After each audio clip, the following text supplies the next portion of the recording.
Hai pendekar, tolong cabutkan tongkatku. Aku tidak bisa berjalan jika tidak menggunakan tongkat itu.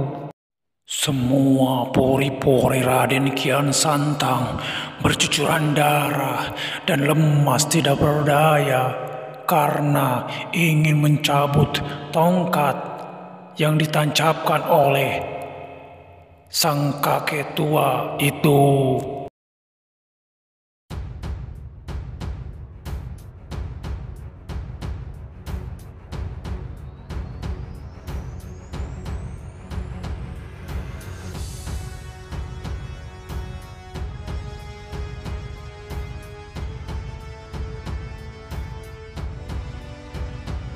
Sahabat Wagram Media yang berbahagia, kali ini Wagram Media akan menceritakan tentang kesaktian Prabu Kian Santang yang dapat dikalahkan oleh Syekh di tanah Arab.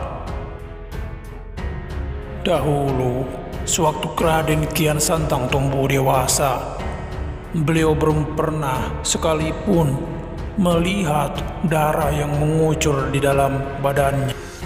Karena tidak ada satupun pendekar di Nusantara ini yang bisa mengalahkan Raden Kian Santang. Lalu Raden Kian Santang meminta petunjuk kepada ayahandanya, yaitu Prabu Siliwangi, untuk mencarikan lawan yang sepadan dengannya, karena ia ingin melihat darah di dalam tubuhnya yang berwarna apa. Prabu Siliwangi pun berkata, "Wahai anakku, ada orang yang sepadan ilmunya denganmu," tutur Prabu Siliwangi. Kian Santang pun menjawab, "Wahai ayahanda, di manakah orang itu yang mampu menggores kulitku sehingga aku bisa melihat apa warna darahku?" Ayahanda mendapatkan wangsit bahwa kau harus pergi ke daerah timur tengah untuk mencari lawan yang sepadan denganmu. Di sanalah kamu akan dikalahkan dan kamu akan tahu bagaimana rasanya bercucuran darah. Prabu Kian Santang pun bergegas untuk menemui orang yang bisa mengalahkannya. Dengan ilmu napak sancang yang dimilikinya, Prabu Kian Santang dengan cepat mampu sampai ke tempat itu dengan singkat.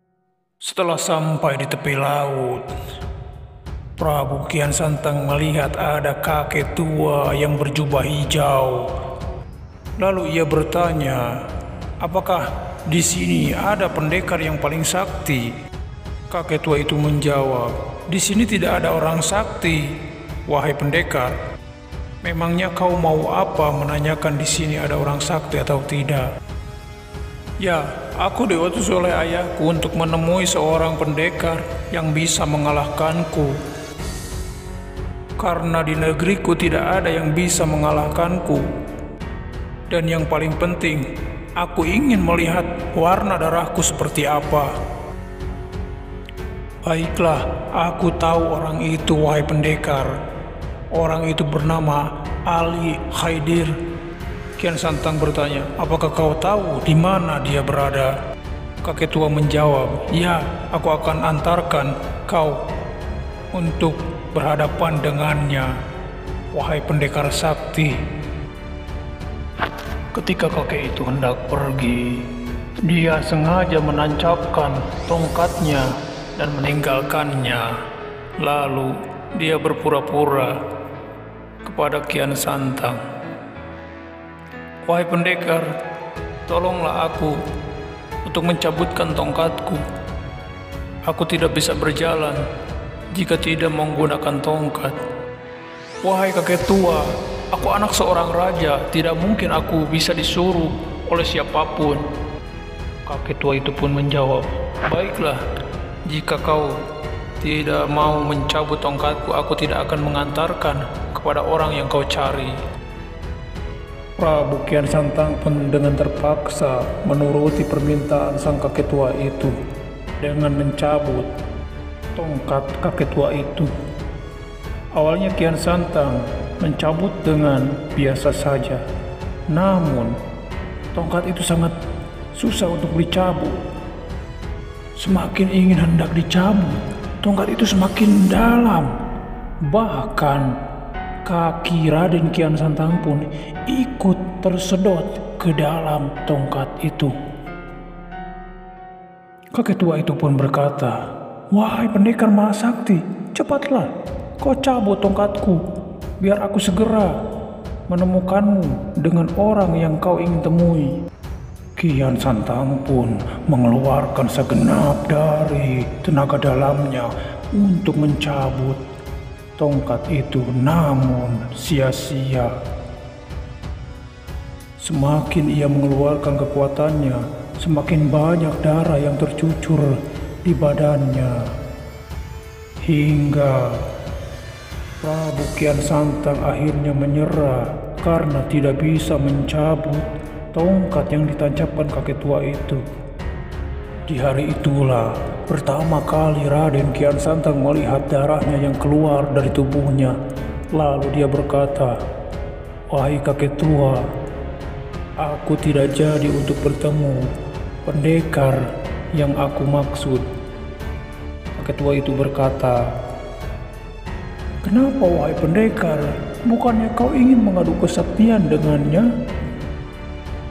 "Tidak wahai kakek tua, aku sudah menemukan orang yang dapat bisa mengalahkanku. Aku sudah melihat warna darahku yang keluar dari badanku." Saat percakapan itu berlangsung, ada seorang nenek tua yang bertanya kepada kakek tua itu dengan sebutan, "Wahai Ali Haidir, sedang apa kau di sini?"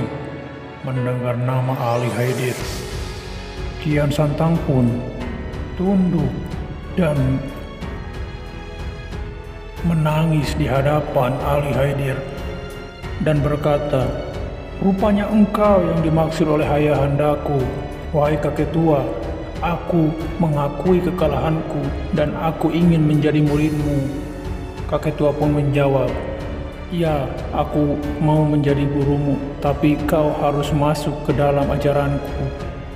Kian Santang pun tidak bertele-tele, langsung dia menjawab, "Ya, aku mau masuk ke dalam ajaranmu." Saat itulah Prabu Kian Santang masuk ke dalam ajaran kakek tua itu.